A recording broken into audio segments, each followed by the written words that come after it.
अस्सलाम वालेकुम रहमतुल्लाहि व बरकातहू। स्टेज पे तशरीफ फरमा हमारे एसडीपीआई के स्टेट जनरल सेक्रेटरी कलीम साहब, नासिक जिला सदर मजहर साहब, हमारे स्टेट के जिम्मेदारान मुश्ताक साहब, अब्दुल्ला साहब और दीगर मोहतरम साथियों और मेरे प्यारे भाइयों और बहनों, बहुत सी चीज़ें आप लोगों के साथ रखना था, आपके सामने रखना था, मगर वक्त की किल्लत है। बहुत कम वक्त में जो है मुझे बहुत से बातें कहनी होंगी। मालेगांव जिसकी एक अपनी पहचान है, उसकी अपनी एक अलग दुनिया है। हिंदुस्तान में महाराष्ट्र है और महाराष्ट्र में मालेगांव अपनी एक अलग समाजी और सियासी पहचान लेके चलता है। इस मजदूरों के शहर में, इस मजदूरों का शहर जिसकी पहचान है, वो एक सियासी मजबूरों का या सियासी मजबूरी का एक गढ़ बन चुका है। अभी कुछ दिनों में, एक हो सकता है एक आध महीना भी ना हो, यहाँ पे कारपोरेशन इलेक्शन आने वाले हैं। इसके मद्देनजर भी मुझे कुछ चीजें बोलना है आप लोगों को, लेकिन उसके पहले हमारे जनरल सेक्रेटरी साहब इब्राहिम साहब, उन्होंने बोला कि हम ये जानना है कि एसडीपीआई क्यों जरूरी है और एसडीपीआई है क्या चीज।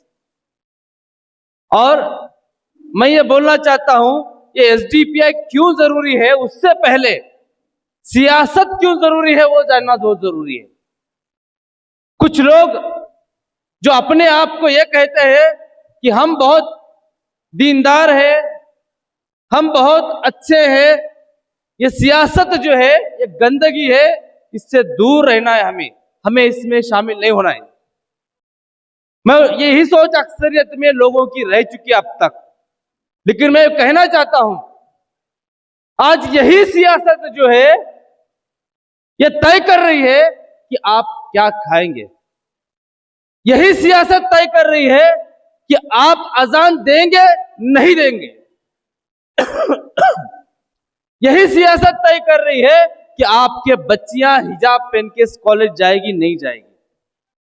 यही सियासत तय कर रही है कि आप जो है गैरों के बीच में बिजनेस करेंगे नहीं करेंगे। और यही सियासत ये जुर्रत कर रही है कि अगर आपको कुरान पढ़ना है तो हिंदुस्तान में नहीं रहना पड़ेगा। अभी चंद दिन पहले एक आमदार ने बोला, लोड़ा नाम है उनका, अगर हिंदुस्तान में रहना, कुरान अगर पढ़ना है तो पाकिस्तान जाना होगा। कहने का मकसद यह है यह सियासत आपके घर में दाखिल हो चुकी है। ना सिर्फ घर में, यहां तक कि आपका निकाह कैसे होगा यह सियासत तय करना चाहती है। आप जो है किस तरीके से अपने वारिसीन को बंटवारा करना चाहते हैं, यह सियासत तय करना चाहती है। यह सियासत तय करना चाहती है कि आप आपके बीवी को तलाक कैसे देंगे। ये शरीयत में मदाखलत करने की जरूरत ये सियासत कर चुकी है और कर रही है। मसला यह है कि जब इतने मसले चल रहे हैं, इतने प्रॉब्लम चल रहे हैं, आज महाराष्ट्र की बात करता हूं मैं हिंदुस्तान की सियासत की बात नहीं करूंगा। पिछले हफ्ते कुछ लोग बोलते हैं कि बिजनेस के ताल्लुक से, अभी सुना होगा मराठी में एक बोला जाता है आर्थिक बहिष्कार। आर्थिक बहिष्कार मतलब इकोनॉमिक बाइकॉट। नितेश राणे और टिल्लू पिल्लू वो भी बोलता है और भी दीगर बोलते हैं। पता है आपको उसका इंपैक्ट क्या हुआ है, उसके असरात क्या हुए पता है आप लोगों को? आपने शायद खबर नहीं सुनी। मैं आप लोगों को इस सियासत की संजीदगी बोलना चाहता हूं। कोंकण के अंदर 15 दिन पहले एक आफताब नाम का एक मुस्लिम व्यापारी था। वो बेचारा फूल बेचता था, अपना जो भी है घर का 2 बच्चे और बीवी और बूढ़े माँ बाप को संभालता था। लेकिन चंद हिंदुत्ववादियों ने वो है रत्नागिरी सिंधुदुर्ग का, यही नीतीश राणे की कॉन्स्टिट्यूंसी मतदार संघ। वो चंद दिन पहले हिंदुत्ववादियों ने उन्हें बोला 1 महीने से कि ये मुसलमान है, हम इसको व्यापार करने नहीं देंगे। वो बार बार पुलिस के पास जाता रहा, ग्राम पंचायत के पास गया, वो लेटर लिखे, दरख्वास्त की। पिछले 10 दिन पहले एक खिलौने के दुकान उसको लगाना था, जो मेला होता है उसके अंदर, वो गिड़गिड़ाता रहा, नहीं दिया गया। पैसे से पूरे पैसे देके खिलौने लेके आया था। आप यकीन मानिए, सुबह के तहज्जुद के वक्त में उठ के उसने एक वीडियो बनाया।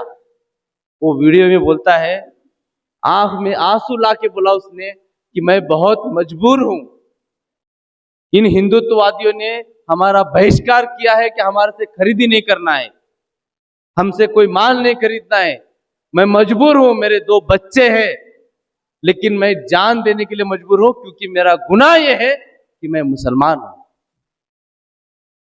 ये हालात सिर्फ वहां नहीं है मेरे भाइयों, यहां से चंद किलोमीटर दूरी के ऊपर जलगांव है। 1 महीने के अंदर वहां पे 1 महीने के अंदर 3 नौजवानों का लिंचिंग हुआ, मॉब लिंचिंग 3 नौजवानों का। करने वाला कौन? यही शिव प्रतिष्ठान, जिन्होंने विशालगढ़ के अंदर मस्जिदों की उजना ढाने का काम किया था। वो 3 मॉब लिंचिंग होने के बाद में उस केस का जो इन्वेस्टिगेशन ऑफिसर है, वो ऑफिसर 1 महीने के बाद में वही लोगों की जो संस्था है उसके रैली में शुमार होता है, और कई 100 लोग जो ना तलवारों के साथ रैली निकालते हैं। आप क्या मैसेज देना चाहते हैं? ये हालात तो मुल्क के जो चल रहे हैं, इसमें आपकी हर चीज तय कर रही है। अब सवाल यह है कि हमारे लिए कौन बात करता है? हमारे लिए कौन बात करता है? बहुत सारे लोग आएंगे, मोहब्बत की दुकान चलाए, लेकिन क्या आपने देखा है मोहब्बत की दुकान में मुसलमान अलाउड नहीं है? मोहब्बत की दुकान चली, लेकिन जहां फसाद होता है, जहां मॉब लिंचिंग होता है, कोई नहीं आता आपके लिए। कौन आता है आपके लिए? इतना तो छोड़िए, हमने रोड, रास्ता, पानी, इसकी तो मुसलमान उम्मीद भी नहीं रखता है, लेकिन कम से कम हमारी जान, हमारी माल, हमारी अहलो अयाल से बढ़ के नबी अकरम मोहम्मद सल्लल्लाहु अलैहि वसल्लम की शान है।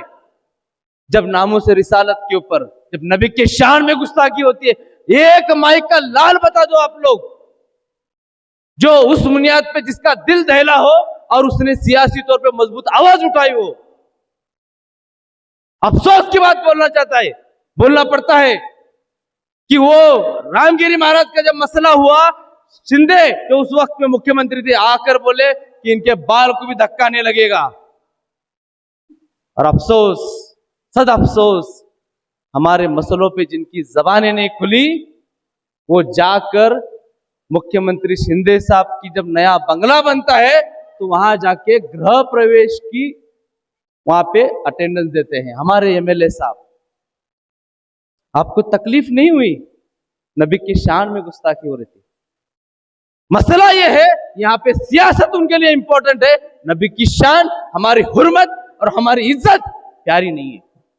ये सियासत हमारे जूते के नोक पे जो हमारे नबी की शान में गुस्ताखी करने वालों के साथ रुकते हैं, वो वहां तक नहीं रुकी गाड़ी। उसके बाद आप देखिए, यही सियासत के अंदर आज आमदार के इलेक्शन के पहले, एमएलए इलेक्शन के पहले, आपके अभी जो आसिफ साहब है, वो बहुत कश्मकश में थे कि कहीं मुझे सहारा मिल जाए अजीत पवार साहब का। वो गुलाबी ख्वाब देख रहे थे। आजकल उन्होंने अपने पार्टी का रंग गुलाबी किया हुआ है ना, वो गुलाबी सपने देख रहे थे, लेकिन उनको अंदाज आ गया कि मुसलमान इस चीज को बर्दाश्त नहीं करेगा, क्योंकि यही गुलाबी पार्टी है, यही गुलाबी पार्टी है अजीत पवार की, जिन्होंने वक्फ अमेंडमेंट बिल को जो है सपोर्ट किया।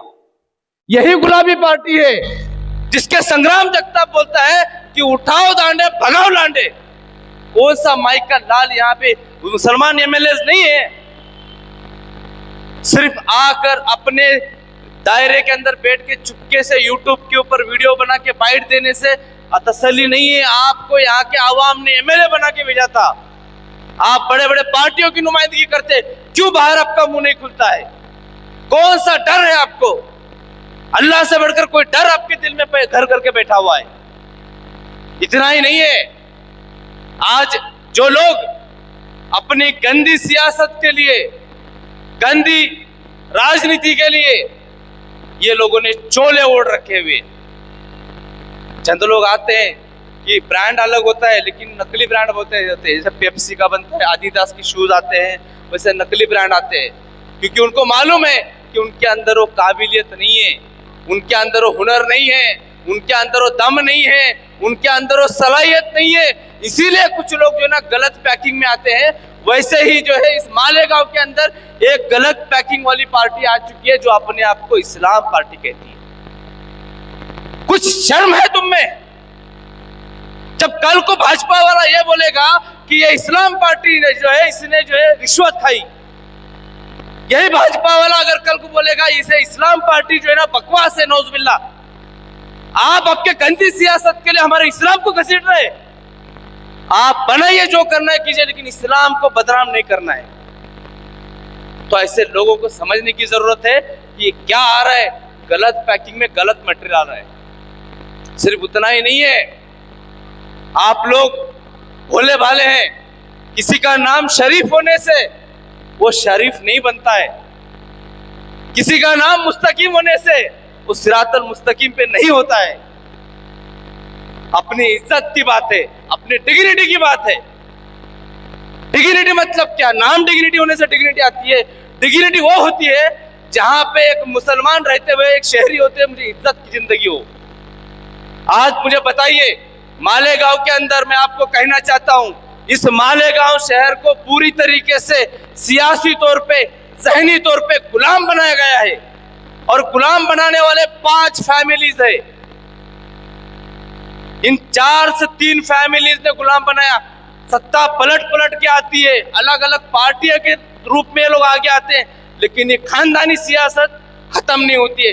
ये 3-4 खानदानों ने इस मालेगांव के लोगों को ज़हनी गुलाम और सियासी गुलाम बना के रखा हुआ है। इस ज़हनी गुलामगिरी और सियासी गुलामगिरी से आजादी दिलाने के लिए एसडीपीआई आ चुकी है। ये सिर्फ इलेक्शन लड़ने के लिए हम लोग नहीं आए। हम आपको, आपके हुकूकों को और इसकी लड़ाई लड़ने के लिए हम लोग यहाँ आ चुके हैं। हमको इलेक्शन आते हैं चले जाते हैं, लेकिन ये जो ज़हनी गुलामगिरी यहाँ पे थोपी गई है, इसके लड़ने के लिए आए। कुछ लोग जिक्र करते हैं कि एसडीपीआई वाले कितने लोग हैं, क्या लोग हैं, लेकिन जितने हैं ना अल्हम्दुलिल्लाह मर्द लोग हैं और लड़ने की हिम्मत रखते हैं। कुछ लोग बोल आपने क्या काम किया? हमारे पास एक भी एमएलए नहीं है महाराष्ट्र में, एक भी कॉर्पोरेटर नहीं है, लेकिन मैं आपको बोलना चाहता हूँ हमने क्या काम किया। कुछ लोगों ने किया है काम, बहुत सारे निचले लेवल पे, शहर लेवल पे बहुत सारे काम किए, लेकिन हमने वो काम किया जो एमएलए रहते हुए और बाकी लोग रहते हुए नहीं कर पाए। क्या आप लोगों ने विशालगढ़ के मस्जिद को डिमोलिश होते हुए नहीं देखा? गिराते हुए वीडियो देखा था कि नहीं देखा था? पता है ना, वो गिराने वाला जो था ना रवि पड़वड़, उसको सलाखों के पीछे पहुंचाने वाली एसडीपीआई। इसके पहले मॉब लिंचिंग, जो इसके पहले जो लड़ते थे, मोहसिन मर्डर केस, इंडिया की पहली मॉब लिंचिंग केस, उस मॉब लिंचिंग के अंदर जो आरोपी था धनंजय देसाई, जो हिंदू राष्ट्र का ये था, उसको 5.5 साल जेल में सड़ाने वाली एसडीपीआई। हमारे नबी के शान में कुरान के तौहीन करते हुए एक मूवी आई थी, हम दो हमारे 12। उस मूवी के डायरेक्टर्स, उसके टीम और मूवी को पूरा बर्बाद करने वाले, अगर केसेस डाल के सुप्रीम कोर्ट तक लड़ाई लड़ने वाले, वो एसडीपीआई। वसीम रिजवी मरदूद जानते हैं ना आप लोग, उसने भी एक फिल्म बनाई थी राम जन्मभूमि के नाम से। वो फिल्म पे बैन लेके आने वाले, सुप्रीम कोर्ट तक लड़ने वाले एसडीपीआई। भोंगा भोंगा भोंगा करते जो भाजपा का अनाधिकृत अश्लील भोंगा, आपको कौन जानते होंगे, किरीट सोमैया। वो किरीट सोमैया पूरे महाराष्ट्र में घूम रहा था भोंगे के ताल्लुक से, भोंगा निकालो भोंगा निकालो। वो तकरीबन महाराष्ट्र में सबसे पहले उस किरीट सोमैया डर के भगाने वाले अगर कोई थे मुंबई के अंदर, वो एसडीपीआई। जाके चेक कर लो। वो मालेगांव में आया, लफड़े कर रहा था, उसको फेस टू फेस करने की हिम्मत दिखाने वाले एसडीपीआई। उसके बाद में वक्फ की जमीन का घोटाला आप लोगों को मालूम होगा, 1200 करोड़, आप आंकड़ा गुमान कीजिए, 1200 करोड़ की जमीन 9 करोड़ में बेची गई। उस वक्फ के घोटाले के अंदर वक्फ के सीईओ को चेयरमैन या उनके वक्फ बोर्ड के कच्चा चिट्टा बाहर निकालने वाली एसडीपीआई, और उसके चलते वक्फ के चेयरमैन साहब ने हमारे पे केस की, बोले हमारा नुकसान हुआ, एसडीपीआई ने हमारा वक्फ का घपला बाहर निकाली, ये सब चीजें की, हमारी बदनामी हो रही बोल के 10 करोड़ 55 लाख की केस मुझ पे की गई। किस वजह से की गई? क्योंकि वक्फ का घपला बाहर निकाला। गरीब मुसलमानों को 3 से 4 लाख का लोन मिलता था बगैर ब्याज का, वो पूरा पैसा खाने वाले राष्ट्रवादी लोगों का पूरा डॉक्यूमेंट पुरावे के साथ में, यहां तक कि वो महामंडल ने महाराष्ट्र के जो गरीबों को लोन मिलना चाहिए था, गरीब बच्चों को जो रोजगार करना चाहते हैं, सरकार की तरफ से लोन मिलता था, ये लोगों ने क्या किए, मटका चलाने वालों को इन्होंने लोन दिए और गिरवी बोल के इन्होंने मस्जिद की वक्फ की जमीन गिरवी रखे।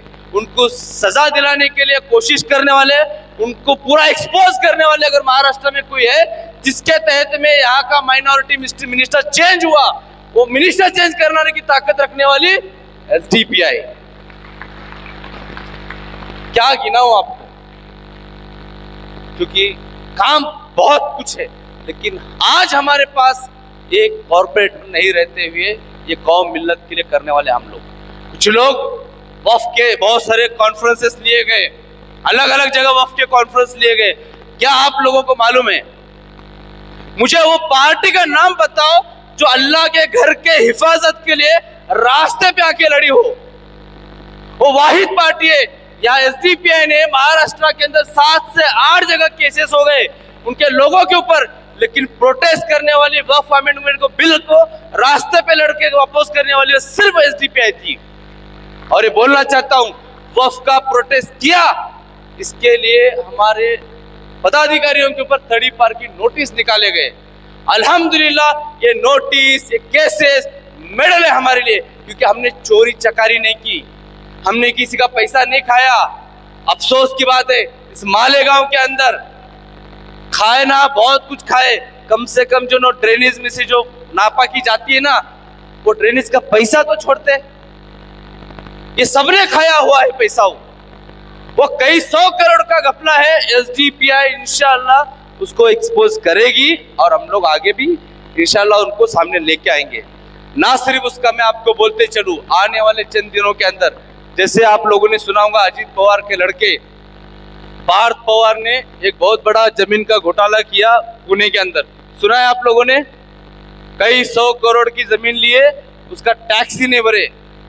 मैं आपको बोलते चलूं कि जो आपने इसके पहले वक्फ के ताल्लुक से जो सुना है ना, 1200 करोड़ की जमीन 9 करोड़ में बेची गई। उस मसले के अंदर इनका क्या रोल है, इंशाल्लाह 2 या 3 दिन पेपर के साथ में आएंगे और उनके पूरे कपड़े फाड़ के बताएंगे किस तरीके से वक्फ की जमीनें लूट रही है। सबूत पूरे हैं, सबका नंबर आएगा, सबका नंबर आएगा, लड़ेंगे। कहने का मकसद ये भाइयों, यहाँ पे कब तक आप लोग खानदानी सियासी लोगों के हम लोग गुलाम बनते रहेंगे? क्यों हमें वो लोग नहीं चाहिए जो हमारी बात करे, जो हमारे मसलों पे बात करे? यहाँ मजदूर लोग हैं, वो बेचारे रोज जाते हैं, कमा के खा के आते हैं, उनके भी तो मसले हैं। अरे हमको कम से कम स्कूल अच्छे से दे दो, पढ़ने के लिए स्कूल दे दो। ये वाहिद और माशाअल्लाह कॉरपोरेशन है यहाँ पे, जो मुसलमान बच्चों को पढ़ने के लिए स्कूल खोलने के बजाय स्कूल बंद कर देती है। शर्म से डूब मरो। क्यों? क्योंकि चंद लोग है ना, 3-4 खानदान हैं जो घूम घूम के अलग अलग पार्टी से आते हैं और आप पे राज करते हैं। भाइयों, किसी एक शख्स के खानदान की सियासत को मजबूत नहीं किया जा सकता। जब तक आप ये करते रहेंगे ना, ये चाहेंगे कि आप जो है ना प्रॉब्लम में रहो। वो चाहते हैं कि आपके मोहल्ले के सामने गटर बहे, वो चाहते हैं कि आप उनके पास हमेशा जाते रहो। अगर मालेगांव को अगर आजादी चाहिए, मालेगांव को अगर तरक्की चाहिए, भाई और बहनों याद रखना, आपको इस सियासी गुलामी से बाहर आना पड़ेगा। और ये जो बैठे हुए ना ठेकेदार बनके, इनको उखाड़ फेंकने की जरूरत है। हमें, जैसे हमारे जनरल सेक्रेटरी साहब ने बताया कि जो सोच रखता है ना, हमको सोच रखने वाले, ज़हनियत और सियासी ज़हन रखने वाले और लड़ने की सिफात रखने वाले लोगों को चुन के देने की जरूरत है। क्योंकि आज की जो सियासत हुई है ना, पूरा हिंदुस्तान का पार्लियामेंट का अगर चुनाव रहेगा तो भी मोदी जी क्या बोलते हैं, मंगलसूत्र, मोगल, ये सब बातें करते हैं। ये आज की सियासत के ऊपर आरएसएस का पूरा इस पे लोड है। और कोई हिचकिचाहट नहीं है मुझे कि आरएसएस जैसी आतंकी ऑर्गेनाइजेशन आज हिंदुस्तान के सियासत पे दखल दे रही है। आप एक बात हमेशा याद रखिए, 7 अजूबे है दुनिया में। कितने? 7 अजूबे है। अगर आपको कोई आरएसएस का बंदा अगर देशभक्त नजर आए ना, याद रखना वो दुनिया का 8वां अजूबा होगा। क्योंकि ये नस्ल ऐसी है कि इसके अंदर देशभक्त हो ही नहीं सकता है। क्योंकि देशभक्ति तो हमारे अंदर है। क्योंकि हमने, हमारे उलमाओं ने जो है ना, तकरीबन 30 से 40 हजार उलमाओं ने ब्रिटिशों के खिलाफ लड़ते लड़ते फांसी पे, सूली पे चढ़े हुए। और इनकी तारीख क्या है? 60 रुपए अंग्रेजों की भीख लेके जिंदगी गुजारने वाले ये लोग आज आके हमें पूछते हैं कि ये बांग्लादेशी है, रोहिंग्या है, सर्टिफिकेट। ये तोतला ना सिर्फ इनके कैरेक्टर खराब है, जाके देख लीजिए नंगे वीडियो बनाने वाला ये किरीट सुमिया, ये आके हमको पूछेगा हम शहरी है क्या नहीं। इनकी औकात हमने दिखा दी थी उसको अपोज करके, और आगे भी ना सिर्फ दिखाएंगे, इंशाल्लाह कोर्ट में लड़ेंगे। कहने का मकसद ये भाइयों, सिर्फ एक आग के नाम दिखा के, इस्लाम के नाम पे या फिर मुसलमानियत दिखा के, दीनदारी दिखा के वो आप वोट में मत बदलो भाइयों। ये मालेगांव को तय करना है कि क्या उनके हालात बदलना है या नहीं बदलना है। क्या ये लोग 5 साल इसके पहले एमएलए नहीं थे ना? क्यों नहीं करते? अभी बोलते हैं कि हम लोग जब विधानसभा में जाएंगे तो मैं नीतीश राणा को तमाच मार दूंगा। ये क्यों भाई? इतने दिन तक क्या हुआ था जब आप थे, तब उस टाइम पे क्या किए? हम पूरे महाराष्ट्र में, चाहे वो परभनी में जुल्म हो, नांदेड़ में जुल्म हो, जलगांव में जुल्म हो, या फिर कोल्हापुर में जुल्म हो, या फिर कोंकण में जुल्म हो, उस जुल्म के लिए रुकने वाली वाहिद लीडर, ईमानदार अगर मुजाहिदों की कोई जमात और एसडीपीआई है, वो सियासी जमात तो एसडीपीआई है। वरना क्योंकि हम लोग जो आए हैं ना, कुछ लोग बोलते हैं हमको, कुछ हमारे मेंबर्स को डराने की कोशिश करते हैं। ये जो अभी आपके एक्स एमएलए है आसिफ शेख और बाकी कुछ लोग बोले एसडीपीआई से दूर रहना, एक आने वाले 2-4 महीने में जो है ना एजेंसी उनके पीछे पड़ेगी। किसको डरा रहे तुम? किसको डरा रहे तुम? अरे जो लोग मरने की अरमान लेके, तड़प लेके एसडीपीआई में काम कर रहे हैं, उनको तुम एजेंसी का डर दिखा रहे हो? हाँ? और ये बोलना चाहता हूं, हमको ये एसडीपीआई वाहिद है जो सबसे ज्यादा यहाँ के कानून का पालन करते हुए चलते। सबसे ज्यादा अगर कोई जमात सियासी तौर पे कानून का इस्तेमाल करना जानती है ना, तो एसडीपीआई है। और हम बोलते हैं कि हमारे लोगों को बोलते हैं कि हमारे लिए संविधान और देश का कानून सबसे ज्यादा इंपॉर्टेंट है। इसीलिए आप देखिए बहुत सारे मर्तबा, चाहे वो रिलीफ हो, बारिश हो, या फिर आफत हो या फसाद हो, सबसे ज्यादा पुलिस से जहां मदद पड़ती है हम सबसे ज्यादा उनको हेल्प करते हैं। लेकिन हेल्प करने का मतलब ये नहीं कि हम लोगों ने उनकी गुलामगिरी ले ली। तो ये डराना छोड़ दो। जब मौलाना आजाद का हमने घपला, मौलाना आजाद जो महामंडल है उसका जब लोन का घपला हम लोगों ने बाहर लेके आए, उस वक्त में जो है एक 18 डिस्ट्रिक्ट्स में, तकरीबन महाराष्ट्र के 18 डिस्ट्रिक्ट में पहली बार ऐसा हुआ कि 18 डिस्ट्रिक्ट में मौलाना आजाद के ऑफिस पे हमने इंस्पेक्शन किए। बाकायदा हम लोग फाइल खोल खोल के चेक किए। एक दिन में, वाहिद एक दिन में पूरे ऑफिसेस में रेड के जैसा हमने रेड मारने वाले एसडीपीआई। तो ये कानून तो कानून और ये सारी चीजें जो है ना वो चीज सिखाते हैं। अच्छा, ये एसडीपीआई है किसकी पार्टी? आपको अगर बोला जाए कि मनसे किसकी पार्टी है, राज ठाकरे की। शिवसेना किसकी? अब वो भी दो हो गए, जो दूसरों को तोड़ने की बात करते खुद टूट गए। तो उद्धव ठाकरे की बोलेंगे, मैं तो सेना को, मैं छोड़ो, शिंदे साहब को छोड़ दीजिए आप। दूसरा, और समाजवादी किसकी पार्टी है? किसकी है? मालेगांव वालों को मालूम है ना, उनकी है। आरजेडी लालू यादव की है। राष्ट्रवादी किसकी है? वो भी दो हो गए वर्जन, एक अजित पवार, एक शरद पवार। एसडीपीआई है किसकी पार्टी? भाई और बहनों, हम आपको किसी खानदान के सियासी गुलाम बनाने के लिए नहीं आए हैं, हम किसी नेता का गुलाम बनाने के लिए आपको नहीं आए। ये एसडीपीआई अगर किसी की पार्टी है तो वो आम आवाम की पार्टी है। यहाँ पे आपको किसी का खानदान नजर नहीं आएगा। वो सलाहियत वाले, वो लड़ने वाले मुजाहिद नजर आएंगे, जो सियासी इक्तिदार हासिल करके जो है ना लोगों के लिए काम करना चाहते हैं। तो एसडीपीआई किसी की पार्टी अगर है तो वो आवाम की पार्टी है, ना मेरी पार्टी है, ना मजहर की पार्टी है, ना कलीम साहब की पार्टी है, ना अब्दुल्ला भाई की पार्टी है। यहाँ पे रिश्तेदारी घर देख के पोस्ट नहीं दिए जाते। अब इलेक्शन आने वाला है ना, अगर कौम मिल्लत का आप में सच में दर्द है, मैं ये आसिफ शेख उनसे भी कहता हूं और हमारे एमएलए साहब को भी कहता हूं, अगर आपके अंदर सच में कौम की ईमानदारी है, आप पे अगर जज्बा है, तो इन आवाम के अंदर जो काम करने वाले लोग हैं, आम आवाम को इख्तियार में लाके बिठाओ। लेकिन नहीं करेंगे। ये बिठाएंगे अपने चाचा को, ये बिठाएंगे अपने चाची को, ये बिठाएंगे अपने माँ को, ये बिठाएंगे अपने भाई को। हम क्यों उनको चुन के दे? क्यों चुन कर दे? बताइए मुझे, क्या सियासी उन्होंने हमारे लिए काम किया हुआ है? क्योंकि वो शेख खानदान में पैदा हो गए, इसके लिए हमने ठेका लेके रखा है कि हम चुन के देंगे। क्यों चुन के दे? कब तक हम लोग जो बर्दाश्त करें? क्यों हमारी आवाज ना बने? हम लोग जो हमारी बात करे, जो अपनी बात करे, कब तक इनके सियासी गुलाम बन के बैठेंगे? याद रखना, ये लोग अपने खानदान को बचाना चाहते हैं या अपने खानदान की जो है ना गुलामी कराना चाहते हैं। ये आवाम के मसले लेके आएंगे, इस्लाम का नाम लेके आएंगे। पहले चीज तो ये मैं आवाम को गुजारिश करता हूँ, मैं पुणे से आया हूँ, मैं मालेगांव के आवाम से गुजारिश करता हूँ, इस्लाम हमारा बुलंद है, इस्लाम पाक नाम है, ये अल्लाह से और दीन से जुड़ा हुआ नाम है। इसके ऊपर गंदी सियासत करने मत दो आप लोग। जब भी कोई सियासत के लिए इस्लाम बोले उसको रोको, क्योंकि कल जाके भाजपा वाले जो है ना यही इस्लाम को लेके नौजुबिल्लाह गाली देंगे और बाद में जब हम केस करने जाएंगे तो पलट जाएंगे, बोलेंगे कि हमने तो ये इस्लाम पार्टी के बारे में बोला है।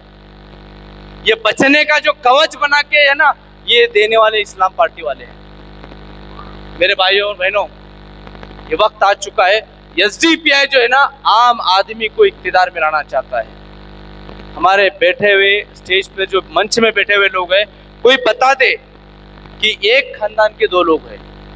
मेरा चैलेंज है, कोई बता दे कि दोस्त मिलके कुछ ग्रुप करके बना हुए हैं। यहाँ पे हर कोई जो जुड़ा हुआ है अलग अलग है, लेकिन उसके अंदर सलाहियत है, उसके अंदर जो है ना जरूरत है सवाल पूछने की, उसके अंदर कमिटमेंट है, उसके अंदर इखलास है। इस बुनियाद पे जुड़ा हुआ है, ना कि दलाली करने के लिए। क्योंकि आज आगे कारपोरेशन इलेक्शन में आएंगे ये लोग, आपको 500 में गरीबों में जाके खरीदेंगे। यहाँ के माजी आमदार या ये लोग अपने एरिया से इलेक्शन क्यों नहीं लड़ते? उनको मालूम है वहां पढ़े लिखे लोग हैं, हारने का डर सताता है, इसीलिए दूसरे जगह जाएंगे जहां पे 500,000 रुपए देके खरीद सकते। 500,000 में अगर आपने वोटिंग किया तो 500,000 में आपने 5 साल का मुस्तकबिल बेच दिया, और 500 आने वाले मुसीबतों के लड़ने के लिए जो है ना आप लोगों ने उनको खुला दरवाजा कर दिया। आप उनके पास मसले लेके जाएंगे, यहाँ के कॉर्पोरेटर्स जाके पूछो, जब मसले लेके जाते क्या बोलते हैं? हमने पैसे दिए थे, काम के लिए नहीं दिए। आपको नजदीक भी नहीं लेते जल्दी, वो बाहर रुको, साहब सो के उठ के आ रहे 12 बजे, है ना, जिनकी फजर 12 बजे 1 बजे होती है, ये तुम्हारे सियासी नुमाइंदे। मेरे प्यारे भाइयों, मैं आके यहाँ पे इलेक्शन नहीं लड़ने वाला हूँ। हम एक प्लेटफॉर्म लेके आए हुए हैं। ये आपकी जिम्मेदारी है, ये आपकी अमानत है, आप लोग हाथ में लेना है और इसको मजबूत करना है। और मैं बोलते चलूं कि ये लोग इलेक्शन में इन्वेस्टमेंट करेंगे, 5 करोड़ 10 करोड़ खर्चा करेंगे। आपको क्या लगता है 5-10 करोड़ रुपए खर्चा करने के बाद में 5 साल वसूल नहीं करेंगे? करेंगे। अपने बच्चों का अपना मुस्तकबिल आप ना बेचे। मैं और एक बात तो आप लोग मालेगांव के लोगों ने एक जहन में रखना चाहिए, मालेगांव वो शहर है, मालेगांव वो शहर है जहां से वो अगर लीडरशिप अगर खड़ा कर देना, वो पूरे महाराष्ट्र के मुसलमानों की नुमाइंदगी कर सकता है। ये उतनी उसके अंदर कैपेसिटी है और उस लायक ये शहर है। आपने सुना होगा कि बहुत सारे लोगों की दुनिया में एक मशहूर बंदा है जिसका नाम है सुपरमैन, जो लोगों के मसले सॉल्व करते फिरता था। मालेगांव वालों ने अपना सुपरमैन बना दिए थे। मैं आप लोगों से गुजारिश करता हूं कि आप लोग वो सुपरमैन बनाओ जो महाराष्ट्र के मुसलमानों के मसले सॉल्व करने वाला बने। वो जिम्मेदारी आप लोग उठाना है।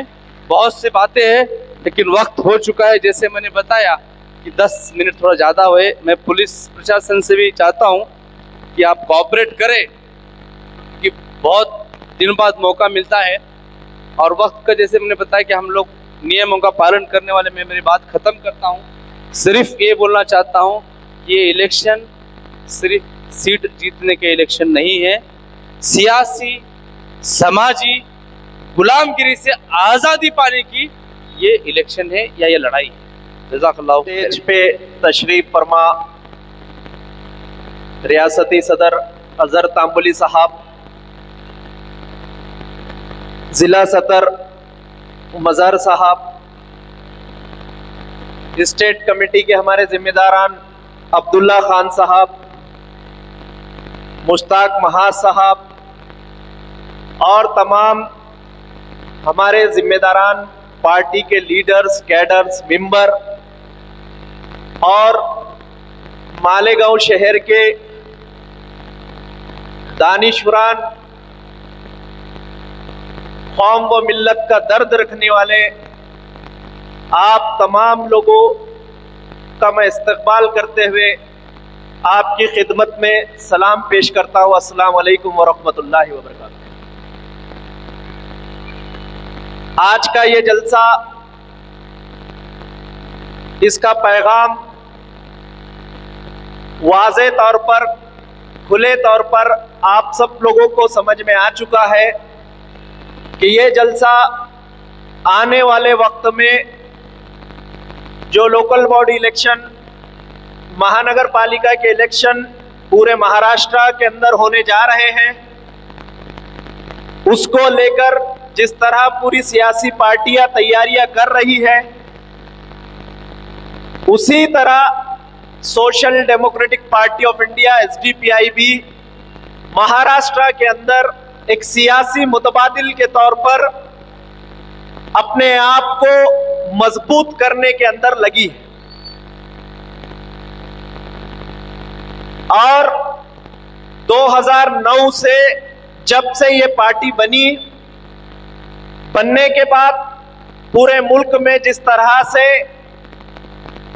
एक पार्टी का नेटवर्क बनाने के अंदर ये पार्टी कामयाब हुई और आज भारत के 15 रियासतों के अंदर ये पार्टी सरगर्म है। लोग आपको कहेंगे, क्योंकि हमारे पास जो मेंबरान जुड़ते हैं, जो कैडर्स हमारे जो है तो पार्टी के साथ जुड़ते हैं, आप सब लोग भी अच्छी तरह वाकिफ है और महाराष्ट्र की आवाम भी धीरे धीरे ये समझ रही है कि एसडीपीआई के साथ में जो लोग जुड़ते हैं, ये लोग अपने जज्बात को लेकर, अपने एहसासात को लेकर और अपने दिल की एक आवाज समझकर जो है तो एसडीपीआई से जुड़ रहे हैं। उसमें हमारी मुखालिफ पार्टियां या फिर एसडीपीआई की मुखालिफत करने वाले लोगों को बहुत हसद और जलन भी होती है। वो बोलते हैं भाई एसडीपीआई को आप ऐसे बता रहे हो जैसे जो है तो ये कोई नया दीन है, या कोई जो है तो आसमान से उतरा हुआ अल्लाह का कलाम है। नऊज़ बिल्लाह, हमने कभी ऐसा दावा नहीं किया और इंशाअल्लाह आगे भी कभी नहीं करेंगे। लेकिन एक दावा हम करते हैं, वो दावा यहां मौजूद सभी हमारे लोग पूरे शहर के अंदर जाकर पूरे एतमाद के साथ में, पूरे कुव्वत के साथ में, पूरे भरोसे के साथ में डंके की चोट पर आप ये दावा करना है। क्या करना है कि भाई हम ना कोई दीन लाए हैं, ना कोई इस्लाम लाए हैं, ना एक अल्लाह का कलाम लाए हैं। हाँ, हम लाए हैं, एक मकसद लेके आए, और वो मकसद भारत की किसी पार्टी के अंदर नहीं है। अल्हम्दुलिल्लाह, वो मकसद सिर्फ social democratic party of India SDPI का है। क्या मकसद है? मकसद है इस मुल्क को इंसाफ के बुनियाद पर दोबारा तामीर करना। क्या मकसद है?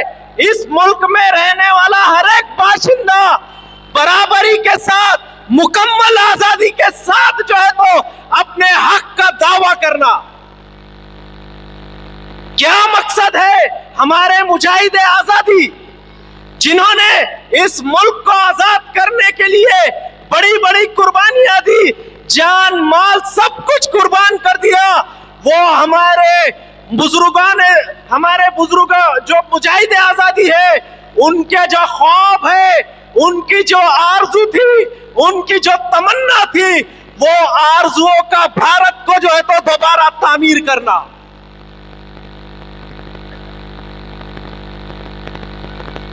जिम्मेदारी किसकी? वो जिम्मेदारी को बेदार कराना। किसकी जिम्मेदारी है ये जिम्मेदारी उन लोगों की है जिनको कहा गया है कुंतुम खैर उम्मत, तुम बेहतरीन उम्मत हो जो लोगों की नफारिसानी के लिए निकाले गए हो। हम पहुंचाएंगे लोगों को फायदा, हम पहुंचाएंगे लोगों को, हमसे जो है तो फायदा पहुंचाएंगे। हम जो है तो अमन, सुकून, चैन की हवा को जो है तो फैलाएंगे पूरे मुल्क के अंदर। कल दिल्ली के अंदर बम धमाका हुआ 2 दिन पहले। एसडीपीआई को अच्छी तरह समझिए, और क्यों पूरे मुल्क के अंदर एसडीपीआई को मजबूत करना है उसको अच्छी तरह समझना है। एसडीपीआई का अभी जैसे जैसे काम बढ़ेगा वैसे वैसे हमारा तजुर्बा है, हमारा सामने जो हालात है वो हालात की बुनियाद पे हम आपको बताते। आपके शहर के अंदर अच्छे अच्छे लोग, समझदार लोग, जिनके सामने जो है तो अलग अलग जो है तो जिम्मेदारियां है, जिनको जो है तो बाशऊर कहा जाता है, जिनको समझदार कहा जाता है, वैसे लोग कहेंगे एसडीपीआई के पीछे क्यों वोट बर्बाद कर रहे हो। एसडीपीआई को मजबूत करने या उनको वोट करने से कोई फायदा नहीं होने वाला। ये पार्टी को कौन पहचानते हैं? ये पार्टी से क्या होने वाला? ये सब कुछ बहुत जल्द शुरू होने वाला है, बहुत जल्द शुरू होने वाला है। अरे भाई, बिहार के अंदर पूरा देश का मुसलमान, पूरे मुल्क के मुसलमान ने जो है तो आंखों से देखा कि अलग अलग पार्टियां, चाहे वो जनता दल की पार्टियां हो, कांग्रेस की पार्टी हो, एआईएमआईएम हो, समाजवादी पार्टियां हो, वो पार्टियों के हमारे अपने समाज के लोग, मुसलमान लोग, अपने आप को समझदार मुसलमान लोग कहने वाले लोग स्टेज के ऊपर जाकर इंतशार का ऐसा मिसाल कायम करे उन्होंने, जिसको देखकर, उनकी तकरीरें सुनकर हमको शर्म महसूस हो रही थी कि ये मुसलमान हैं जो एक दूसरे को जलील करने के वास्ते किस हद तक गिर रहे हैं, वो हम सब ने आंखों से देखा। लेकिन जैसे ही एसडीपीआई आएंगी, वहां कोई समझदार लोग नहीं आगे आए, कोई जिम्मेदार लोग आगे नहीं आए, वो बताने के लिए नहीं आए कि भाई इलेक्शन 4 दिन का होता है। कितने दिन का? 4 दिन का इलेक्शन होता है। ये भारत में हमारी उम्मत, ये उम्मत जख्मों से तार तार है। ये उम्मत आज जो है तो अपनी पसमानदगी के इंतहा पर पहुंच चुकी है। ये उम्मत हॉस्पिटल के बेड के आईसीयू के ऊपर पड़ी हुई उम्मत है। इसके रुसवाई के चिरागा कब तक करेंगे?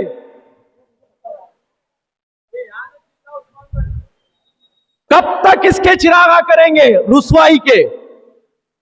कोई रुसवाई के इसके चिरागा करने के लिए रोकने वाला कोई नहीं था। हम एसडीपीआई वाले हैं, हम एसडीपीआई वाले हैं। इंशाअल्लाह मर जाएंगे, ईमान का सौदा न करेंगे और कभी भी उम्मत की रुसवाइयों पे चुरागा न करेंगे इंशाअल्लाह। यह हमारे दिल के अंदर दर्द है और इसको जो हम करके बताएंगे। इतना शऊर रखने वाले, इतना सोच रखने वाले, ऐसा विजन रखने वाले हम लोग हैं। दिल्ली के अंदर बम ब्लास्ट हुआ, बार बार हम बोलते आ रहे हैं, हमारे जिम्मेदारान बोलते आ रहे हैं कि मुसलमानों का इस्लाम से, दहशतगर्दी से कोई ताल्लुक नहीं है। उसके बावजूद शरपसंद लोग जब शरपसंदी के ऊपर उतर आए हैं, फिर मुसलमानों और इस्लाम को टारगेट कर रहे हैं। पूरा गोदी मीडिया इस्लाम को, मुसलमानों को बदनाम करने पर उतर आया है। मुस्लिम समाज, मुसलमानों के ऊपर जब ये नफरत फैलाया जाता है, आप बोल दीजिए ये 3 दिन हो गया, 4 दिन हो गया, 5 दिन हो गया, बताइए कौन से पार्टी के लोग हैं, कौन से पार्टी के जिम्मेदारान हैं जो आगे आके कह रहे हैं कि भाई मुसलमानों को जो है तो या इस्लाम को ऐसे बदनाम मत करो। 20 करोड़ भारत के मुसलमान हैं। ये भारत के मुसलमानों ने कभी आतंकवाद का साथ नहीं दिया है, हमेशा आतंकवाद का विरोध किया है। ऐसा बोलने के लिए कौन से पार्टी वाले आगे आए, बताइए आप। हमारे असल मसले कौन से हैं? कौन से असल मसले हैं जो हमारी नस्लों के मुस्तकबिल से जुड़े हुए हमारे मसाइल हैं? सोच के देखिए, जब हमारे ऊपर ये थप्पा लगाने की कोशिश कर दी जाएंगी कि मुसलमान इस देश के गद्दार है, मुसलमान देशद्रोही है, मुसलमान आतंकवादी है, ये थप्पे अगर हमारे ऊपर लग जाएंगे तो हमारी आने वाले नस्लों का मुस्तकबिल क्या होगा? आप बताओ, क्या होगा? कौन इसके बारे में फिक्र कर रहा है? कैसे हम अजाने देंगे इस मुल्क के अंदर? कैसे हम सजदे करेंगे इस मुल्क के अंदर? कैसे हमारी माए बहनें हिजाब के साथ बाहिजाब जिंदगी गुजारेंगी? ये कैसे होगा आगे चलकर? कौन इसके ऊपर फिक्र करने वाले? बिहार के इलेक्शन के अंदर बताओ, ये मुद्दे के ऊपर कौन इलेक्शन लड़ा? एक दूसरे को जलील करने के ऊपर लगे वो लोग, एक दूसरे को नीचे दिखाने के ऊपर लगे सब लोग। उम्मत की रुसवाइयों का किसको फिक्र है? फिर आएंगी, उंगलियां उठेंगी तो एसडीपीआई वालों पे उठेंगी, दबाया जाएगा तो एसडीपीआई वालों को दबाया जाएगा, रोका जाएगा तो एसडीपीआई वालों को रोका जाएगा।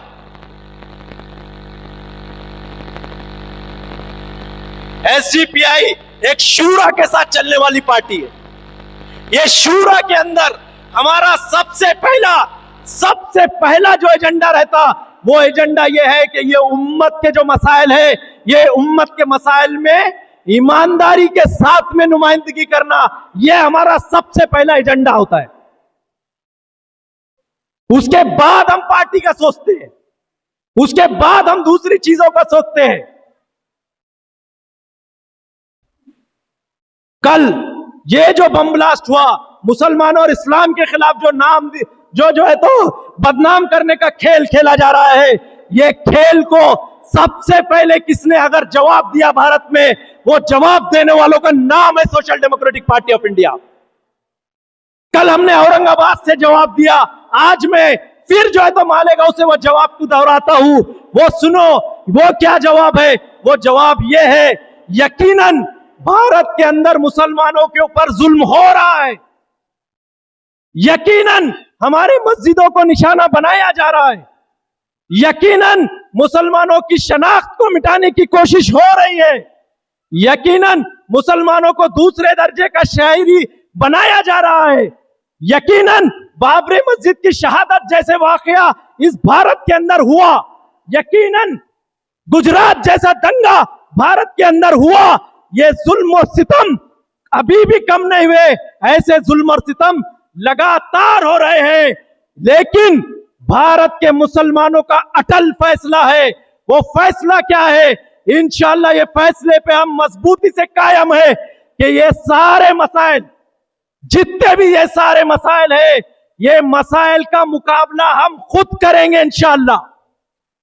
हमको भारत के बाहर कोई लोगों का सपोर्ट की जरूरत नहीं है।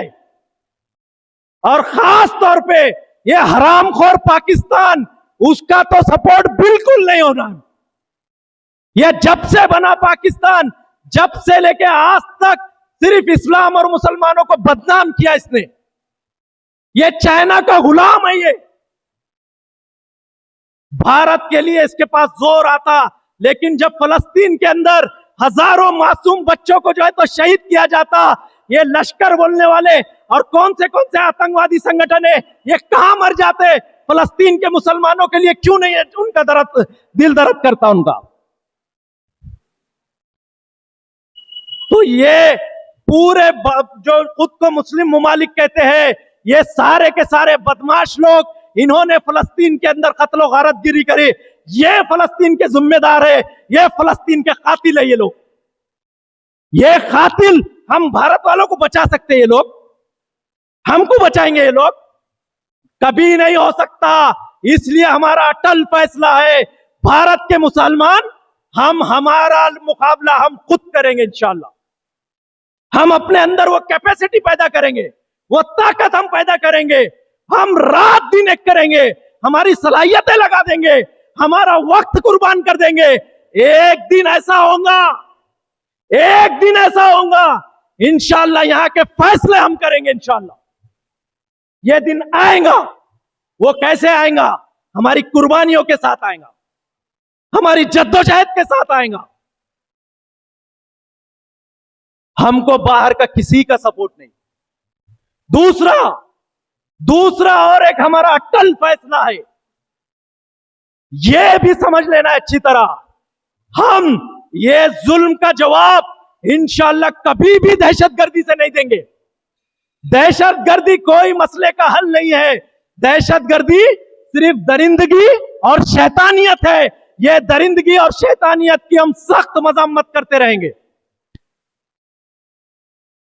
यह शैतानियत हमको कभी हम जो है तो इसका सपोर्ट नहीं करेंगे, इसकी मुखालिफत करते रहेंगे इंशाअल्लाह। हम कौन सा तरीका अपनाएंगे? हमारे मसाइल को निपटने के वास्ते हम संविधान का, लोकतंत्र का, जमहूरियत का जो है तो रास्ता अपनाएंगे। और हमको यकीन है कि ये रास्ते से हम हमारे मसाइल का हल ढूंढ लेंगे एक दिन इंशाअल्लाह। ये यकीन है हमको, इसके अंदर कोई डाउट नहीं है। हमको इसके अंदर एहसास कमतरी भी नहीं है, कोई झिझक भी नहीं है हमको। क्यों? क्योंकि हमारे मुजाहिद आजादी जिन्होंने भारत को आजाद कराया, उन्होंने हमको ये तरीका दे के और करके बताया। वही तरीके से हम दोबारा इस देश के अंदर मजलूमों के हुकूक भी देंगे और इंसाफ का एक निजाम भी कायम करेंगे। हमको किसी और चीज जो है तो लोगों की जो है तो जरूरत नहीं है। ऐसी सोच और फिक्र रखने वाली एसडीपीआई। अभी आपको कल के दिन बोलेंगे कि भाई वो एसडीपीआई तो बहुत अच्छी पार्टी, क्या है बोलेंगे वो लोग? बहुत अच्छी पार्टी। कुछ दीनदार किस्म के लोग हैं, कुछ दीनदार किस्म के लोग क्या बोलते हैं? एसडीपीआई भाई मुसाफा करेंगे, गले मिलेंगे, मुसाफा करके गले मिलने के बाद क्या बोलेंगे वो? एसडीपीआई वाकई में बहुत अच्छी पार्टी है यार, तुम असल लोग काम कर रहे, तुम्हारी कुर्बानियों को सलाम है, हम दुआएं करते आपके वास्ते। क्या बोलते वो? हम दुआएं करते, मिलते हैं हमको ऐसे लोग, कुछ और दीनदार किस्म के लोग मिलते।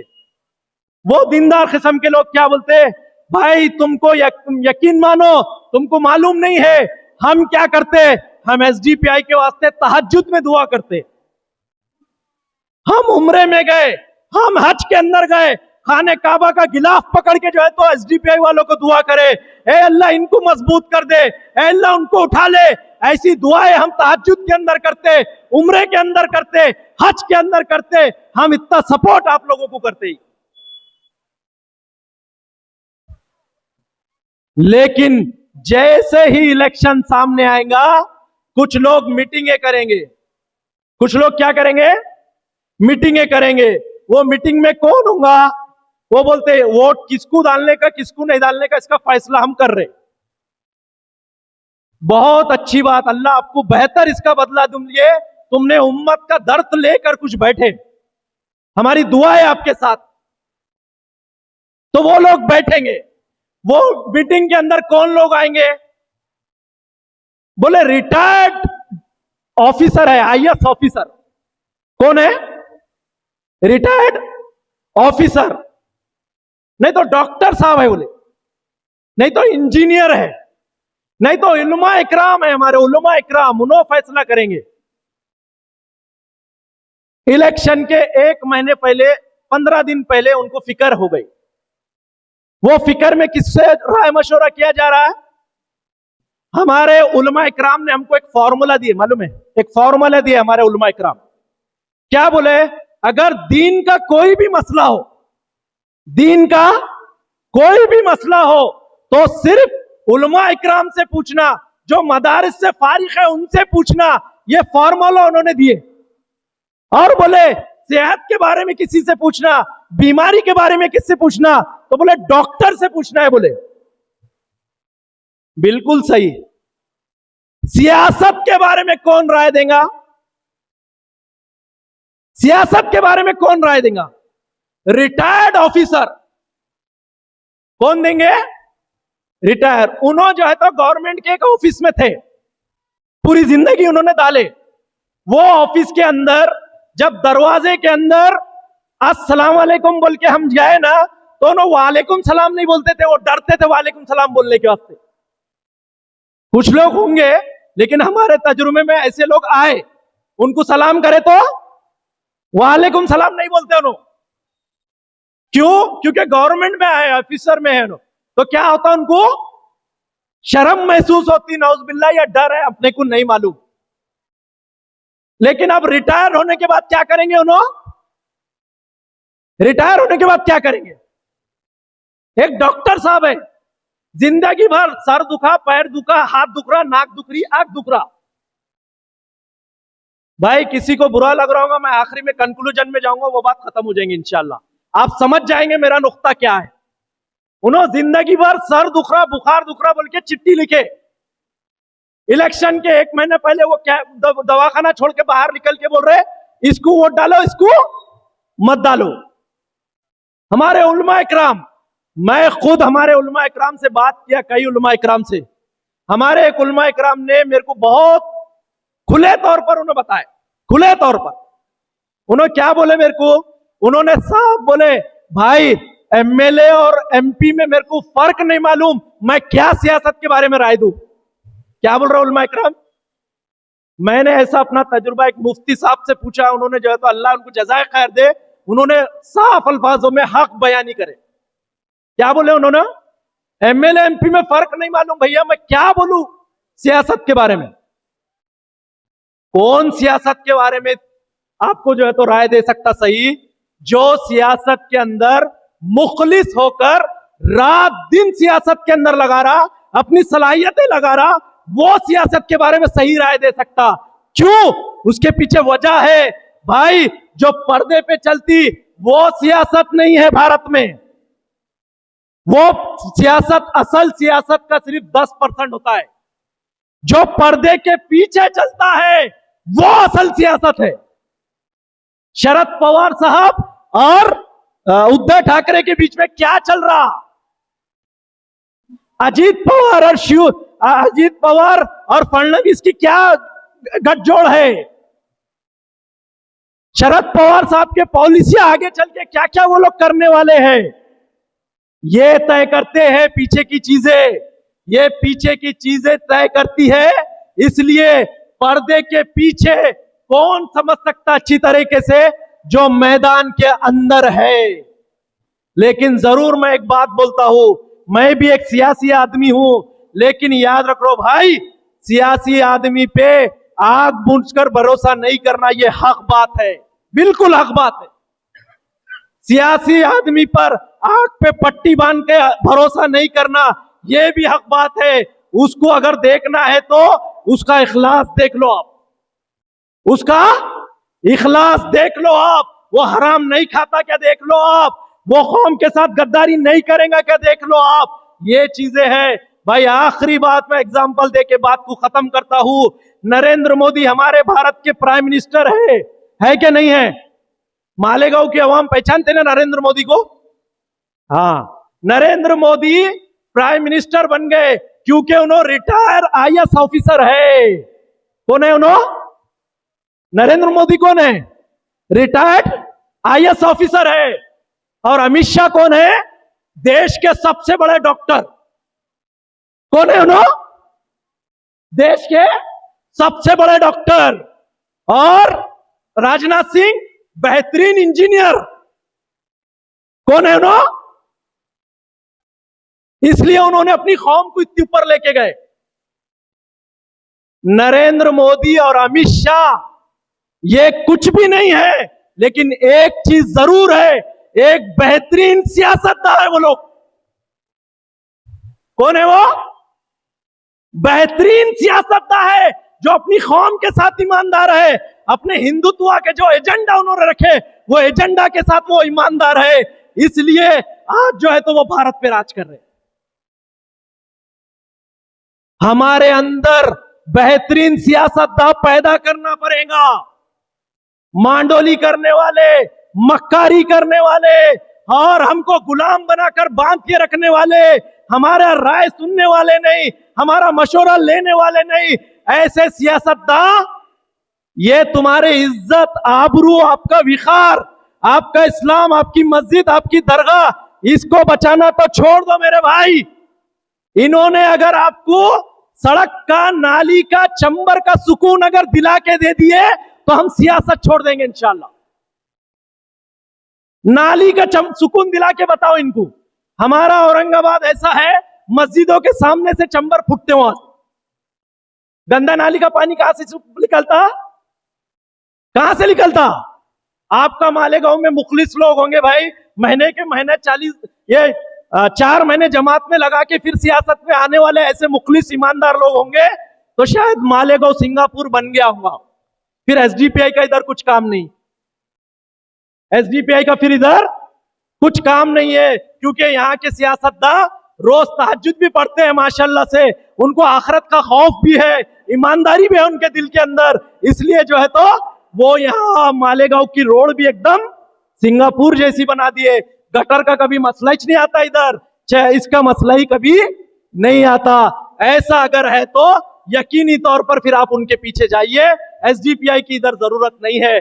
अगर ऐसा नहीं है, एक कॉर्पोरेटर है और एसडीपीआई का बेंगलुरु के अंदर, गूगल पे जाइए, यूट्यूब पे जाइए, मुजाहिद पाशा नाम है उनका, एसडीपीआई कॉर्पोरेटर है। उनका 5 साल देखिए, वो 5 साल एक एमएलए ने उतना काम नहीं किया, हमारे एसडीपीआई के मुजाहिद पाशा ने उससे बढ़कर काम करके बताया है।